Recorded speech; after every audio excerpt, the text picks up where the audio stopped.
AI से जाएगी 9 करोड़ नौकरियां। एआई आएगा तो ये हो जाएगा, एआई आएगा तो वो हो जाएगा। पूरा देश, पूरा मीडिया, आम जनता एआई पे चर्चा करता ही रहता है दिन रात। कोई वरदान बता रहा है, कोई अभिशाप बता रहा है, लेकिन 90% लोगों को ये नहीं पता एग्जैक्ट एआई है क्या। इससे कौन कौन सी इंडस्ट्री में फर्क पड़ेगा, किस किस जॉब पे फर्क पड़ेगा और कैसे पड़ेगा, कौन सी कंपनी इसको काम में ले रही है और कैसे काम में ले रही है। और अगर ये नौकरी खाएगा 9 करोड़, तो कौन सी है वो 9 करोड़ नौकरियां जो जाने वाली है। किस सेक्टर को सबसे ज्यादा परेशानी होने वाली है, पढ़े लिखे जो दिमाग वाले काम है उनको, या हार्ड लेबर वाले काम है उनको, या दोनों को। और सबसे इंपॉर्टेंट सवाल, फिर आज का युवा करेगा ऐसी स्थिति में, खुद को कैसे तैयार रखे, सब बताएगा आपका राहुल। हम अलग अलग इंडस्ट्री की केस स्टडी लेके हम डिस्कस करेंगे किस किस इंडस्ट्री में एआई कैसे कैसे आ रहा है और कैसे जॉब को इम्पैक्ट कर रहा है। अब चाहे वो दिमाग वाली जॉब हो, इंजीनियर जैसी, या हार्ड लेबर वाली जॉब हो, चाहे वो कॉल सेंटर हो या सोशल मीडिया, चाहे वो अकाउंटिंग हो या डॉक्टर, चाहे रिटेल हो या मैन्युफैक्चरिंग, इनसे होने वाले फायदे भी बताएंगे, नुकसान भी बताएंगे, और हर एक टॉपिक पे, हर एक इंडस्ट्री के डीप में जाएंगे। और लास्ट में कंक्लूजन में आपको बताऊंगा कि अपने को करना क्या है। तो जनता जनार्दन की जय बोल के करते हैं वीडियो की शुरुआत।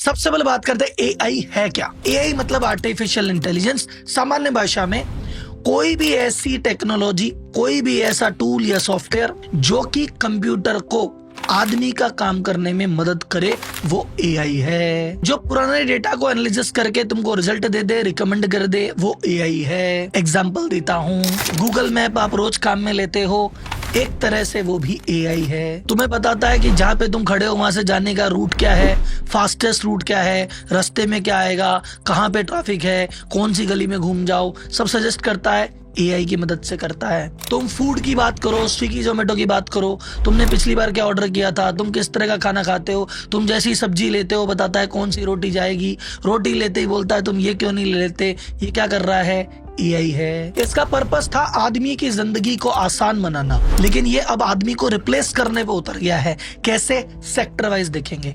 और ये ऐसा नहीं है कि टॉप लेवल पे हो रहा है, बॉटम लेवल पे हो रहा है, दोनों पे हो रहा है। जो बड़ी बड़ी जॉब है, जो दिमाग लगता है, प्लानिंग लगती है, जहाँ एजुकेशन लगती है, वहां भी हो रहा है। और जो छोटी जॉब है, लेबर वाली जॉब, वहां भी हो रहा है। तो सबसे पहले बात करते हैं लेबर का काम में आती है। बोले साहब सबसे ज्यादा कंस्ट्रक्शन में काम आती है, तो कंस्ट्रक्शन में लेबर का एआई क्या कर लेगी। तो सर जी, एआई का ही एक पार्ट है रोबोट। ये रोबोट जितने भी काम कर रहे हैं, इनके पीछे जो सिस्टम है जो इनको बताता है क्या करना, कब करना, कैसे करना, एआई ही तो बताता है। ये जो 3D प्रिंटिंग की टेक्नोलॉजी है, ये एआई पे ही तो ऑपरेट करती है। अब इस वीडियो को गौर से देखिए। जहां पे कोई मकान के कंस्ट्रक्शन में या कोई बड़ी बिल्डिंग या फैक्ट्री के कंस्ट्रक्शन में सैकड़ों हजारों लेबर लगा करती थी, वहां पे 3D प्रिंटिंग की मशीन है, इसको नक्शा इसमें फीड कर दिया गया। ये मटेरियल की मिक्सिंग से लेके बनाने तक सारे काम खुद ही कर रही है।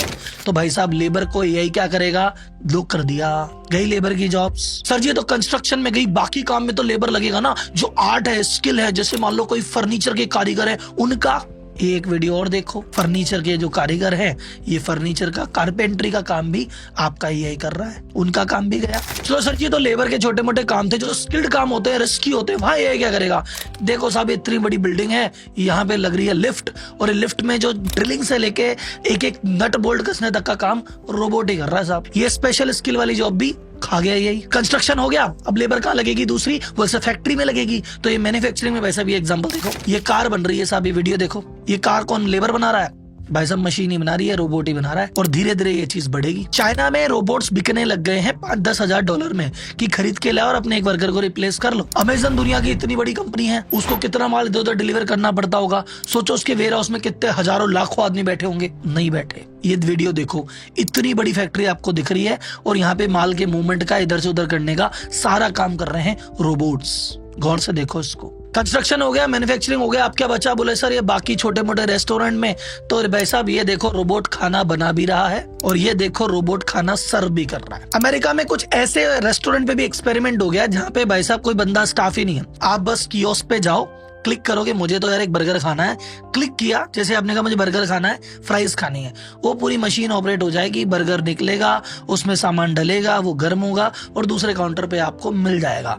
किसी बंदे की जरूरत ही नहीं है साहब। तो ये रेस्टोरेंट में जो लेबर काम करते हैं, इनकी जॉब गई। रिटेल में आप देखते हैं, चाहे मैकडी देखो, पिज्जा हट देखो, डोमिनोज देखो, सब जगह ये सेल्फ ऑर्डरिंग कियोस्क आ गए, कि जहाँ पे आपको बंदा ऑर्डर लेने की जरूरत ही नहीं है, आप खुद का ऑर्डर खुद ही दो। बस बनाने वाले किचन में 2-3 लोग हैं, आगे जाके वो भी रिप्लेस कर देंगे। प्लस अमेजन अभी एक एक्सपेरिमेंट कर रहा है ड्रोन से डिलीवरी करने में।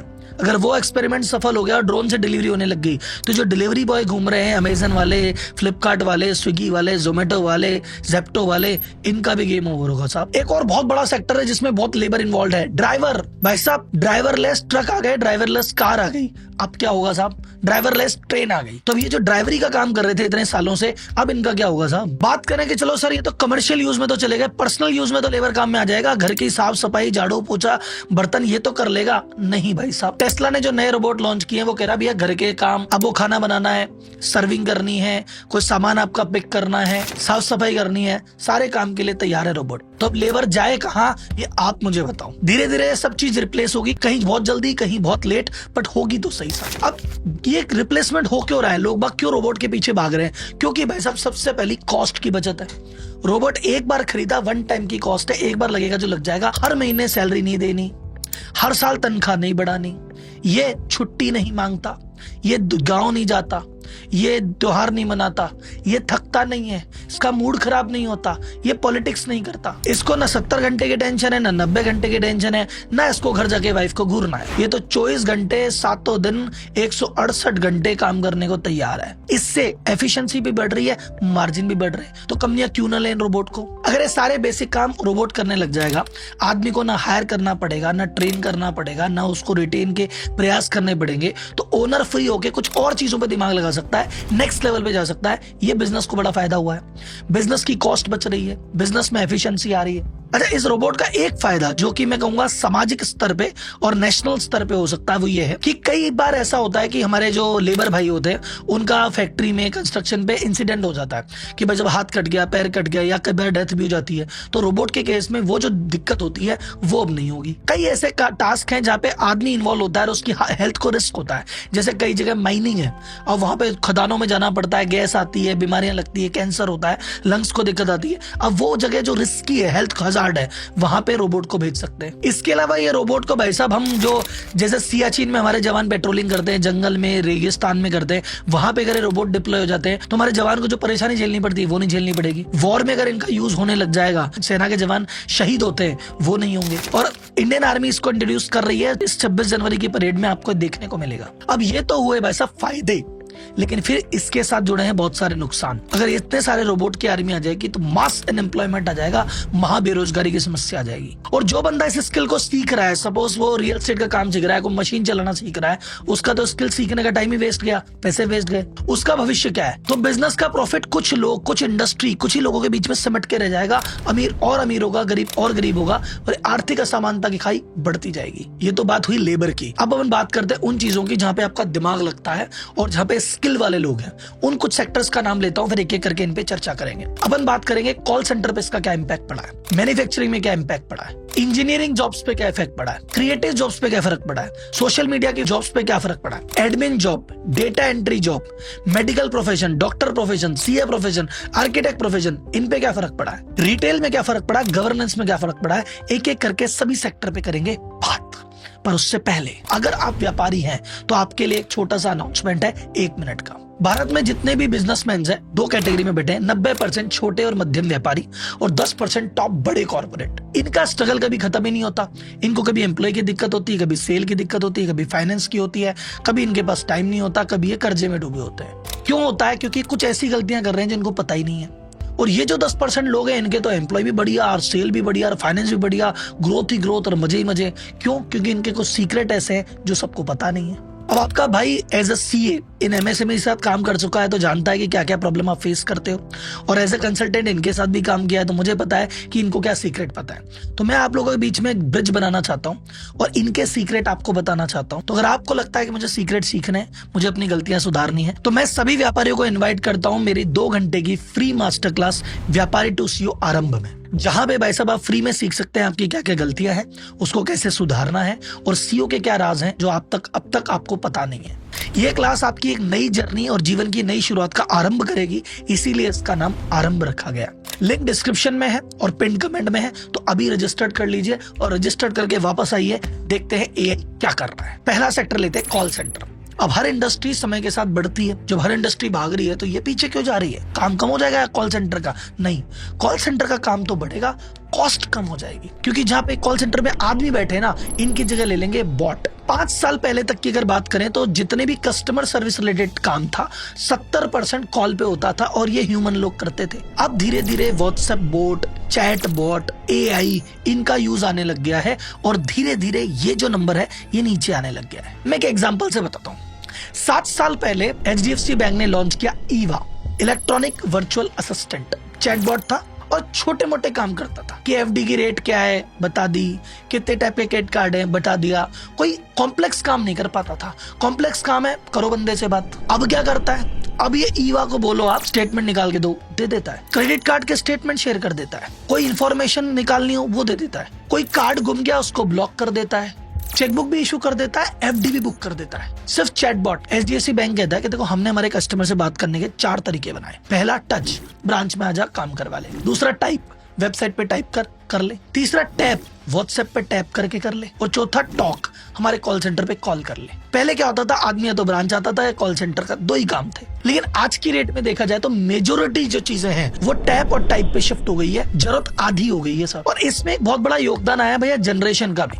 जैसे मैं कहता हूं कि अगर मेरी मम्मी को जोमेटो से कोई दिक्कत हो जाए तो मेरी मम्मी तो चाहती है मैं फोन करूंगी, सीधा दीपेंद्र गोयल उठाना चाहिए कि बेटा ये बताए बात हो गई, सीधे मालिक से बात करेंगे। लेकिन मेरी बेटी को कॉल से मतलब नहीं है, वो व्हाट्सएप पे रिक्वेस्ट डालेगी और टैप टैप करके उसका काम हो गया। तो पुरानी जनरेशन कहती है मैं तो एक आदमी चीज जिससे हम बात करेंगे। नई जनरेशन कहती है क्या करना आदमी से बात करके। मैं एक और एग्जांपल देता हूँ। ये मैंने बताया आपको HDFC बैंक में आधे से ज्यादा काम इसके बॉट पे होने लग गए। एक और एग्जांपल लेते हैं, वोल्टास। 5 साल पहले वोल्टास कह रहा है कि यार हमारा ये चैटबॉट वगैरह से ना 5% बिजनेस होता था, अब होता है 50%, जिसमें हम AC का डेमो से लेके इंस्टॉलेशन से लेके सर्विस तक के सारे काम आजकल कराने लग गए बॉट पे।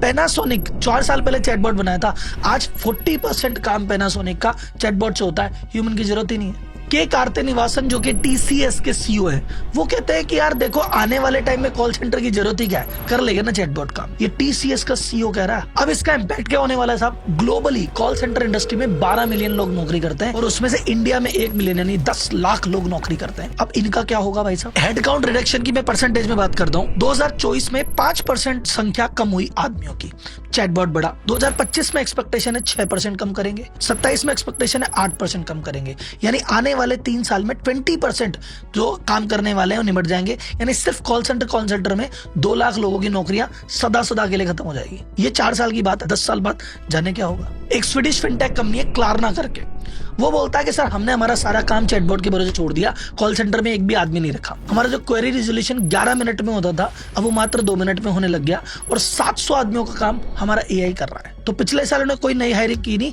और अगले साल करने की जरूरत ही नहीं है। CEO ट्वीट करता है कि मुझे तो लगता है मेरा काम भी AI कर लेगा, मैं करूँ ही क्या। अब ये कंपनियां कॉल सेंटर में ह्यूमन की जगह AI बॉट क्यों ला रही है, सिंपल सा कारण है, मैंने पहले ही बताया आपको। एक तो कॉस्ट की 25 से 30 हजार का आदमी मिलता है, महीने में 1000 कॉल करता है, यानी एक कॉल की कॉस्टिंग 25 से 30 रुपए आती है। बॉट यही काम 3 से 5 रुपए में कर रहा है। प्लस एफिशिएंसी की बात, कॉल सेंटर पे इतने आदमी हायर करो, फिर उनको ट्रेन करो, फिर वो छोड़ के जाएंगे, फिर वो पॉलिटिक्स है, फिर वो छुट्टी मांगेंगे, फिर वो थक जाएंगे, स्ट्रेस हो जाएगा, वर्क लाइफ बैलेंस होगा, हो गया पूरा गेम ही ओवर। बोले बोट आ गया, तुम जाओ, तुमको जो करना है हम कर लेंगे काम। और वैसे भी कॉल सेंटर अगर गौर से देखो तो किसी भी कंपनी के लिए कॉल सेंटर खर्चा ही तो है, कॉल सेंटर से कमाई तो कहाँ होती है। माल तो बिक चुका, पैसे तो आ चुके, तो जो माल जिनको बेच चुका उनको सर्विस ही तो देनी है, तो वो जितने कम में होता बढ़िया है ना। अगर सर्विस पे 10 करोड़ लग रहे थे, आज तक 6 करोड़ में होता, दिक्कत क्या है, मार्जिन बचेगा। तो हर कंपनी इस कॉस्ट को कम करने में लगी हुई है। अच्छा, यूजर को भी इससे बहुत बेनिफिट हो रहा है। यूजर कह रहा है भाई साहब पहले तो कहते थे कॉल सेंटर बंद है साहब, 7 बजे बाद बात नहीं होगी, 6 बजे बात नहीं होगी, अब तो बैठा है बॉट, रात को 2 बजे कर ले भाई, दिवाली के दिन रात को 8 बजे कर ले, कौन मना कर रहा है। इसकी प्रॉब्लम क्या होने वाली है, वर्ल्ड लेवल में 1 करोड़ 20 लाख लोग हैं, अगर 10 साल में 50% भी ह्यूमन की रिक्वायरमेंट कम हो गई तो 60 लाख लोगों की नौकरी जाएगी। उसमें से इंडिया में 5 लाख लोगों की नौकरी जाएगी। क्या होगा उसका। ये 60 लाख लोग वर्ल्ड में कमाते थे, पैसा इकोनॉमी में घूमता था, अब पैसा घूम के कुछ कंपनियों की जेब में इकट्ठा हो जाएगा। एक प्रॉब्लम और है, इसमें साइबर फ्रॉड हो सकते हैं। कम से कम आदमी भरोसे फ्रॉड नहीं होता या कम होता है। यहाँ पे अगर किसी को कोई ग्लिच समझ में आ गया किसी टैकी को, तो ये बॉट को कब्जे में लेके फ्रॉड बहुत बड़ा कर सकता है। डेटा सिक्योरिटी भी आदमी भरोसे तो थोड़ा कंट्रोल कर सकते हैं, चैटबॉट भरोसे कुछ लीक हो गया तो पूरा ही गया। बैंक्स के केस में जहाँ पैसा पड़ा है, कल को लोन बांट दे जरूरत से ज्यादा, भाई किसी बंदे की 1 लाख की लिमिट होनी चाहिए, बोर्ड में बग आ गया, 1 करोड़ का लोन दे दिया, फिर तो ये कुछ प्रॉब्लम्स हो सकती है, लेकिन धीरे धीरे ये इसका भी सॉल्यूशन निकालेगा शायद। अब second the most important thing, जिसने सब कुछ चालू किया उसी पे आ गया AI। एनवीडिया के सीईओ जेनसन हुआंग का कहना है भाई साहब कोडिंग इज डेड। अपने बच्चे को कोडिंग मत सिखाओ। कोडिंग सिर्फ इंजीनियर करेंगे ऐसा किसने कहा? अपने बच्चे को इंग्लिश सिखा दो। वो मुंह से बोलेगा मुझे ऐसा ऐसा बनाना है, या वो टाइप कर देगा ऐसा ऐसा चाहिए, वो अपने आप बन जाएगा। अब तो बच्चा बच्चा प्रोग्रामर है, अंग्रेजी आनी चाहिए, टाइप करेगा एआई बना देगा। क्या करोगे कोड का? आपको कोई वेबसाइट बनानी ना, बोलो चैट जीपीटी वेबसाइट बना देगा, ऐप बना देगा, कोड लिख देगा, एड पेज बना देगा। तो फिर भाई साहब काहे के कोड, कौन सी चीज? तो इसका बेनिफिट तो ये हो गया, और यार तो बहुत बढ़िया चीज हो गई, हर कोई व्यक्ति कोड कर सकता है। मैं फाइनेंस का बंदा हूँ, मुझे टेक्नोलॉजी का टीवी नहीं पता था, लेकिन अब तो मैं भी कोड कर लूंगा। कितनी अच्छी बात है। मेरे पास तो पहले पैसे भी नहीं थे, तो मैं फ्री में बहुत चीजें कर सकता हूँ। बहुत अच्छी बात हो गई।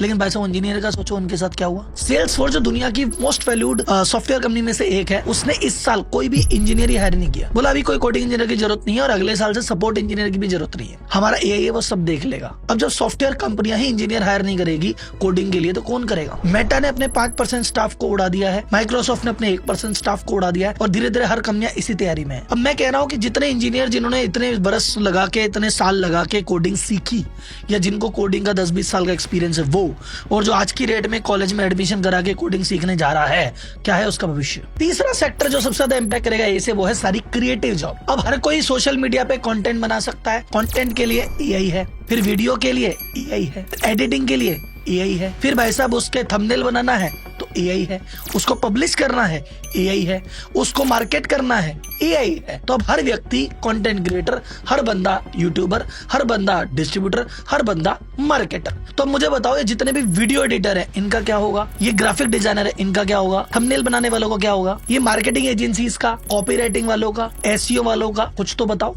जो पढ़ लिख के इंजीनियर बन गए उनकी जॉब को खतरा, जो नहीं पढ़ लिख के कॉल सेंटर में थे उनकी जॉब को खतरा है, जो कह रहे थे ये दोनों काम से दूर हम कुछ क्रिएटिव करेंगे उनको खतरा है, तो जो बोरिंग काम कर रहे हैं डेटा एंट्री, एडमिन, इनका क्या होगा? इनको भी खतरा है। डेटा एंट्री का आपका काम है, एआई से बढ़िया डेटा एंट्री कर लोगे क्या? आप तो डेटा एंट्री करते हो, एआई तो एक कागज स्कैन करता है, सारा डेटा गया अंदर। Admin job, secretary related job, जैसे क्या क्या आपको रिपोर्ट बनानी है। पहले रिपोर्ट बनाने में एक बंदा लगता है सुबह से शाम तक, अरे भाई साहब लो आज पूरा दिन लगा के सेल रिपोर्ट बनाइए, और यार पूरा हफ्ता लगा के स्टॉक रिपोर्ट बनाइए। ये एक क्लिक पे सेल रिपोर्ट, ये एक क्लिक पे स्टॉक रिपोर्ट। अब बताओ क्या रिपोर्ट बनाओगे? कोई कह रहा है साहब मैंने तो प्रेजेंटेशन बनाई है, मैंने तो प्रोजेक्ट प्लान बनाया है। प्रोजेक्ट प्लान, प्रेजेंटेशन, क्लिक करो। तुम एआई को बोलो ये बनाना है, तुम बोलोगे जिससे पहले तो बना के दे देगी। तो पीपीटी बनाने वाले, एक्सेल रिपोर्ट बनाने वाले, रिपोर्ट बनाने वाले, एंट्री करने वाले किधर? कोटेशन बना रहे हैं, बनाओ कोटेशन। तुम बोलो तो सही, एआई ने बना के तुमने मुंह से निकलेगी उससे पहले तो प्रिंट आ जाएगा। फिर बेसिक एडमिन जॉब गई। अब बात करते हैं बाकी अदर प्रोफेशनल जॉब्स की। सब प्रोफेशनल जॉब में क्या क्या है? जैसे स्टार्ट करते हैं सीए से या अकाउंटेंट से। अकाउंटेंट ने कहा भाई साहब हम बिल बनाते हैं, एआई बना देगा। हम बिल चढ़ाते हैं, एआई चढ़ा देगा। सब हम रिटर्न भरते हैं, एआई भर देगा। हम ऑडिट करते हैं, सीए साहब का ठप्पा लगेगा, सीए साहब के साइन लगेंगे, अथॉरिटी कहीं नहीं जाएगी। पर ये सीए साहब के ऑफिस में जब 50 आदमी बैठ के काम करते थे, सीए साहब 5 से करवा लेंगे। जहाँ 25 अकाउंटेंट बैठते, सीए साहब 2 को काम देंगे। तो बाकी 23 का क्या होगा? ये है बात। लीगल ओपिनियन देनी है साहब। कई बार लीगल ओपिनियन के लिए वकील साहब से, सर ऐसा हो गया क्या करे? वकील साहब कहते बैठने के पैसे लाओ 5000 रुपए, मैं बताऊंगा। अब तो लीगल ओपिनियन गूगल में डालो, ये दिक्कत हो गई। एआई से पूछो ये बात हो गई, बोलेगा इस धारा में ये चीज है, ये रे। एफिडेविट चाहिए, ये रे प्रिंट, इसका फॉर्मेट, नाम बदल ले, काम हो गया। एग्रीमेंट चाहिए तो नाम बता, एग्रीमेंट बना के अभी प्रिंट निकालते हैं, हो गया साहब। तो मोटा मोटी जब तक कॉम्प्लेक्स नहीं हो रही, बेसिक चीजें हैं तो हो गया साहब। शपथ प्रमाण पत्र, एफिडेविट बन गए, रेंट एग्रीमेंट, पार्टनरशिप एग्रीमेंट, ये बेसिक चीजें तो बन गई, निकल गए प्रिंट, विल हो गया। मेडिकल ओपिनियन, अरे साहब ये हो गया, क्या करें? एआई है। चेकअप, बहुत सारे टेस्ट है। पहले लैब कहती थी जी पहले ब्लड लेके आओ, फिर ये करेंगे, फिर इस रिपोर्ट के इतने पैसे 4 दिन में आएगी। अब तो दुनिया भर की मशीन है, ब्लड का एक ड्रॉप दिया वो 70 टेस्ट करके दे देती है, घर बैठे रिजल्ट, और रिजल्ट के अकॉर्डिंग ये और बता देगी कि अब ये वाली दवाई ले लेना और ये वाली चीज तुम्हें हुई है। लो साहब। आर्किटेक्ट, आपने बताया मेरे घर का साइज ये है, मैं ये करना चाहता हूँ, यही बना के दे रहा है नक्शा, ये लो भैया ऐसे कर ले। तुम बजट बता दो, उस बजट में बता देगा किसमें कितना खर्चा करना है, हो गया साहब। क्या करोगे? मैं ये नहीं कह रहा कि कंप्लीटली आर्किटेक्ट को रिप्लेस कर देंगे, या डॉक्टर को कर देंगे, मेडिकल को कर देंगे, या सीए को कर देंगे, लेकिन आप समझो इन्हीं लोगों के काम को बेटर कर देंगे। पहले एक अगर आर्किटेक्ट कहता था यार साल में मैंने 10 नक्शे बनाए या 12 नक्शे बनाए, वो महीने के 12 नक्शे बना देगा। तो एक आर्किटेक्ट 10 आर्किटेक्ट के बराबर काम कर लेगा। तो एक बड़े आर्किटेक्ट के ऑफिस में अगर 300 वैकेंसी थी, वो 30 से काम करेगा ना यार। मैं ये नहीं कह रहा कि भाई आप उसकी टेस्ट की रिपोर्ट से दवाई ले लेना, डॉक्टर के जाने की जरूरत नहीं है, लेकिन हाँ डॉक्टर के 10 में से इंपॉर्टेंट 2 जगह जाएगा। 8 बार तो आदमी काम कर ही लेता है। भारत में तो आदमी मेडिकल वाले के भरोसे डॉक्टर के पास नहीं जाता। तो यहाँ पे बहुत सारी ऐसी ऑडियंस बैठी है जो शायद नहीं मान रही कि राहुल जी ऐसे कैसे हो सकता है। जो ऑडियंस जिसको नहीं लग रहा है कमेंट बॉक्स में लिखिए कि मुझे नहीं लगता ये ऐसा हो पाएगा। और जो ऑडियंस जिसको लगता है भाई हो रहा है, ये सॉफ्टवेयर का नाम पकड़, ये कंपनी का नाम पकड़, ये केस स्टडी पकड़, ये वीडियो पकड़, वो उनको वहां पे देता रहे। मैं आपको सिर्फ हेड्स अप दे रहा हूँ कि विश्व में क्या क्या हो रहा है, क्या क्या प्लानिंग चल रही है। जिस पे डाउट हो गूगल करना, यूट्यूब करना, आपको डिटेल वीडियो मिल जाएगी। मैन्युफैक्चरिंग ये क्या कर रहा है, जैसे मान लो एक कंपनी ने एसओपी बना रखी है कि देखो पहले चेसिस लगेगा, फिर टायर लगेगा, फिर टायर के बाद 5 बार स्क्रू को इधर राइट साइड घुमाना है और फिर बैटरी लगानी है। अब ये पूरी प्रोसेस हो रही है और एक कैमरा देख रहा है जो कि एआई से कनेक्टेड है। अब तुमने अगर टायर पहले लगा दिया तो वो अलर्ट भेज देगा, तुमने स्क्रू 5 बार की जगह 3 बार घुमाया तो वो अलर्ट भेज देगा। ठीक है, तो तुम्हारी एसओपी बनाओ, कैमरे को बताओ, सिस्टम में फीड करो, हमेशा फॉलो होगी, कोई चूक ही नहीं हो सकती। तो जितनी सेफ्टी कंसर्न्स आती है ना कि यार कल को ये गलती हो गई, इससे हो गया, वो होगा ही नहीं। अब सेंट गोबेन जो कि दुनिया की सबसे बड़ी ग्लास कंपनी में से एक है, उसने भाई साहब कहा कि हमारी कस्टमर कंप्लेंट 5 गुना कम हो गई है। हमें आंखों से चीजें नहीं दिख रही, उसमें डिफेक्ट है पर आदमी नहीं पढ़ पा रहा, वो एआई ने पढ़ के पहले ही बता दिया तुम्हारी कस्टमर कंप्लेंट 5 गुना कम हो गई। और जो आदमी मशीन में भिड़ंत हो जाती थी या आपस में टकरा जाते थे, कोई दिक्कत थी या फिंगर में इंजरी हो जाती थी, वो भी रिड्यूस हो गई है। अपोलो टायर कह रहा है कि हमने देखा कि रॉ मटेरियल में क्या मिला है क्या नहीं मिला है, वो मिक्सिंग हमने एआई से पूछी, एआई ने हमको ऐसा कॉम्बिनेशन बनाया, हमारी 8 से 10% की मटेरियल में सेविंग हो गई साहब। और हम 1500 से ज्यादा डेटा पॉइंट ट्रैक कर रहे हैं हमारी मैन्युफैक्चरिंग में। हम वेदर भी ट्रैक कर रहे हैं, हम एक्सचेंज रेट भी ट्रैक कर रहे हैं और सब में हमको एआई बेनिफिट दे रहा है। अब बेनिफिट क्या है, एफिशिएंसी आएगी, रिसोर्स का यूटिलाइजेशन बहुत अच्छा होगा, टाइम से होगा, कॉस्ट बचेगी, मजा आएगा, सेफ्टी होगी, इंजरी बचेगी। लेकिन नुकसान क्या है, सुपरवाइजर की नौकरी का क्या, क्वालिटी वाले की नौकरी का क्या, एक्चुअल लेबर जो काम कर रही है उसका क्या, रिटेल में कैसे फायदा होता है। एक एग्जांपल लेता हूँ, बेस्ट एग्जांपल, लेंस काट के पीयूष जी ने कहा कि देखो जब ऑन एन एवरेज हम महीने के ना 40 से 50 स्टोर खोलते हैं, तो 50 स्टोर जब हम खोलते थे तो क्या कोई भी नई लोकेशन खोल रहे हैं तो पहले मीटिंग हो रही है, 10 लोग बैठ रहे हैं और प्लान करेगी ये स्टोर इस लोकेशन पे खोले कि नहीं खोले, क्या सेल आएगी, अंदाजा लगाओ। सब अंदाजा लगा रहे हैं, कोई कह रहा है यार ये तो 1 करोड़ की सेल देगा, कोई कह रहा है 50 लाख की, और सब तुक्के लग रहे हैं। और वो तुक्के 50% सही होते थे, 50% गलत होते थे और इससे इनको काफी दिक्कत आती थी। अब इन्होंने कहा कि मैंने जितनी भी हमारी एग्जिस्टिंग लोकेशन है उसका डेटा एआई में फीड किया और अब एआई से हम पूछते हैं कि भैया लोकेशन बता कौन सी, 95% एक्यूरेसी से पता लगाता है कि भैया इतनी सेल होगी और उस हिसाब से खोलते हैं। 8 महीने में पे बैक पीरियड। बड़ी बड़ी कंपनियां हैं जैसे HUL है, मैरिको है, बार्ले, क्या करती थी, पहले प्रोडक्ट डिजाइन किया, उसको एक्सपेरिमेंट किया, फिर उसके रिव्यू आए, फिर उसको चेंज किया, फिर भेजा, फिर रिव्यू, फिर चेंज, यानी प्रोडक्ट को सोचने से लेके डिजाइन से लेके लॉन्च करने तक में 2 साल का टाइम लगता था। अब ये प्रोसेस भाई सब कुछ महीनों में हो जाता है क्योंकि जितना भी इटरेशन है वो एआई अपने लेवल पे कर देता है। HUL का इन हाउस टेक है जिसका नाम है लिवरवेयर। ये क्या करता है, जितने भी अलग अलग बिजनेस के डेटा आते हैं सब एक जगह लेता है और वो डेटा को एक जगह स्टोर करता है। फिर इनका सर्च इंजन है चाणक्य, वो क्या करता है, वो डेटा निकाल के इनको बताता है कि अब तुम्हें क्या करना चाहिए। एक इनका सॉफ्टवेयर है जार्विस नाम से, जो बताता है कि आपको किस प्रोडक्ट पे कितना इन्वेस्टमेंट करना है और किसका स्टॉक कहाँ पे, किस स्टोर पे कितना स्टॉक रखना है। तो पूरी कॉस्ट ऑप्टिमाइजेशन है, इन्वेंट्री कंट्रोल है। टाटा कंज्यूमर ग्रुप 2023 में 6 प्रोडक्ट लॉन्च किए थे और 2024 में 18 प्रोडक्ट लॉन्च किए, तो प्रोडक्ट लॉन्चिंग की स्पीड बढ़ा दी है एआई ने। नेस्ले की जो चाइना यूनिट है उसने क्या किया, एआई ने ये मालूम किया कि इस समय सोशल मीडिया पे क्या ट्रेंड चल रहा है। ट्रेंड से पता चला डेल्गोना कॉफी का ट्रेंड चल रहा है, नेस्ले ने वही कॉफी लॉन्च कर दी। तो अब क्या करता है, सोशल मीडिया पे देखता है क्या ट्रेंड चल रहा है और उसके अकॉर्डिंग प्रोडक्ट लॉन्च कर देते हैं एकदम सुपर फास्ट। ITC एआई का काम में ले रहा है कि भैया किस दुकान पे कौन सा माल रखना है। अच्छा, इस दुकान पे महंगे वाले बिस्किट रखने हैं, इस दुकान पे सस्ते वाले बिस्किट रखने हैं, ये तक पता लगाता है। अब बात करते हैं, ये तो बात हुई नॉर्मल कंपनीज की, इंडिविजुअल्स की। सरकार भी एआई काम में ले रही है। इस समय कुंभ में एआई का बड़े स्केल पे यूज हो रहा है। जगह जगह कैमरा पंडाल में कैमरे लगा दिए गए जो एंट्री एग्जिट पे देख रहे हैं कि कितने लोग की एंट्री हुई, कितने लोग की एग्जिट हुई और एक सर्टेन मोमेंट पे इस एरिया में कितने लोग हैं, ताकि क्राउड मैनेजमेंट हो जाए, भगदड़ ना मचे। कुंभ के मेले में बच्चे खो जाते हैं, कभी गाड़ियां इधर उधर हो जाती है, तो भाई साहब हर गाड़ी का, हर चेहरे का डिटेक्शन चल रहा है ताकि कोई भी व्यक्ति इधर उधर मिसिंग हो तो उसको ढूंढा जा सके कि ये कहां था। रोड व्यवस्था सुचारू करने के लिए रेड लाइट वायलेशन के किस किस गाड़ी ने रेड लाइट तोड़ी साहब, कौन कौन गाड़ी स्पीड से जा रही थी साहब, किस किस ने हेलमेट नहीं पहना, ये सब चीजें ट्रैक कर सकते हैं। गवर्नमेंट रियल टाइम पे एक्शन ले सकती है और भाई साहब ये लिस्ट यूं ही चलती रहेगी। बैंक में 2 लाख नौकरियां इस साल जाएगी टोटल। तो बात करते हैं भैया कंक्लूजन की, यार इतनी सारी चीज हो रही है, वो क्या रहा है इसमें।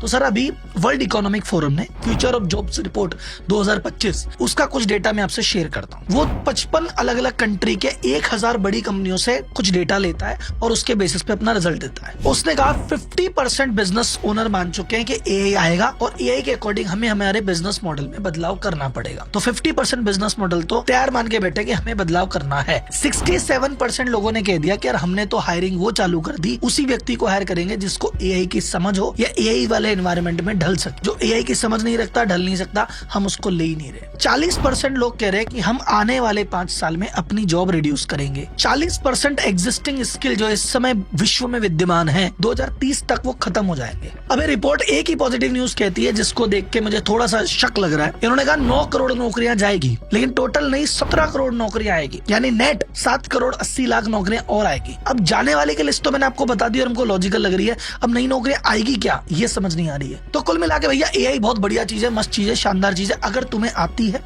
तुम्हें समझ में आती है और तुम काम में ले रहे हो तो इससे बढ़िया कुछ नहीं है।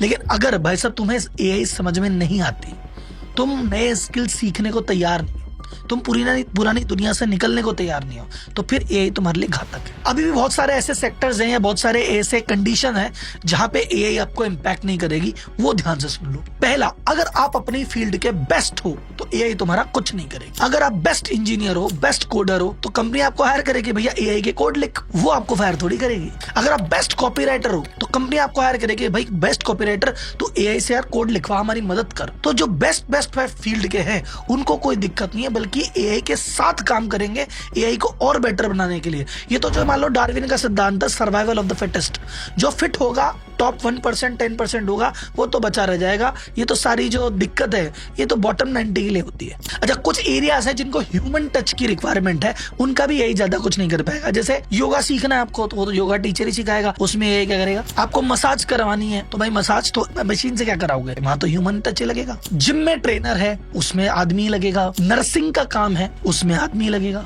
और एक और एरिया है जिसको मैं थोड़ा रिग्रेसिव सोच कह सकते हैं, लेकिन हाँ, कि जहां पे ये एआई का अडॉप्शन धीरे हो रहा है। जैसे बोलते हैं कुछ एरिया ऐसे हैं जहाँ पे अडॉप्शन फास्ट आता है, कुछ एरिया जहाँ धीरे धीरे। कोडिंग वाले में तो फटाफट आ जाएगा, क्रिएटिव में फटाफट आ जाएगा, कंस्ट्रक्शन में आते आते अभी 10-15 साल लग जाएंगे। तो 10-15 साल तक आप बच गए साहब। तो आपकी मान लो कि एक 10-15 साल में हाँ इतना तो निकाल लेंगे, आगे के आगे वाले जाने, तो ये थोड़ा हो सकता है साहब। कुछ ऐसा होता है कि एरिया वाइज भी होता है कि यार कोई इनोवेशन आएगा, यूएस में पहले आएगा, यूरोप में पहले आएगा, भारत में आते आते थोड़ा टाइम लग सकता है साहब। तो यूएस में अगर 5 साल में खलबली मचेगी, यूरोप में 10 साल में, इंडिया में शायद 20 साल में। ये रूरल और अर्बन का भी फर्क पड़ता है। हो सकता है एक ही टेक्नोलॉजी अर्बन में आ जाए कि शहरों में तो वही सब लग गया, लेकिन गाँव में अभी भी पुरानी स्टाइल लग रही है। तो मान के चलो अगर आप छोटे शहर से या ऐसी इकोनॉमी में हो तो वहां पे एआई का असर आते आते आएगा। भाई आप इसको ऐसे पकड़ लो कि फोन है, फोन आए सबसे पहले अमेरिका में आ गए, और फिर बाद में शहरों में आए, गांव में तो अभी भी नहीं थे और गांव में तो अब पहुंच रहे हैं। एसी कितना खतरनाक टेक्नोलॉजी है, लेकिन अभी भी गांव तक तो नहीं पहुंच पाया ना। तो हो सकता है कि एआई कुछ शहरों तक, कुछ एरिया तक नहीं पहुंचे या लेट पहुंचे, तब तक आप अपनी खैर बना लो और खुद को रीस्किल करो, खुद को अपडेट करो, तभी आप एआई से बच पाओगे। आप में से कौन ऐसे व्यक्ति हैं एआई की वजह से जिनकी जॉब गई है या जा सकती है, या जिन्होंने एआई को यूज में लगते हुए खुद के बिजनेस को बिल्ड किया है? तो दोनों तरह के व्यक्ति जरूर कमेंट कीजिए। और अगर आप 90% व्यापारी में आते हैं तो 10% उसमें कैसे जाना है, उसके लिए व्यापार डीसी आरंभ के लिए अभी रजिस्टर्ड कीजिए। ये 2 घंटे की फ्री मास्टर क्लास आपकी जर्नी का आरंभ कर देगी, ये आपके भाई का वादा है। और ये वीडियो कैसा लगा, अच्छा बुरा, कमेंट बॉक्स में जरूर बताना। अगले वीडियो में फिर मिलते हैं, तब तक के लिए धन्यवाद। जय।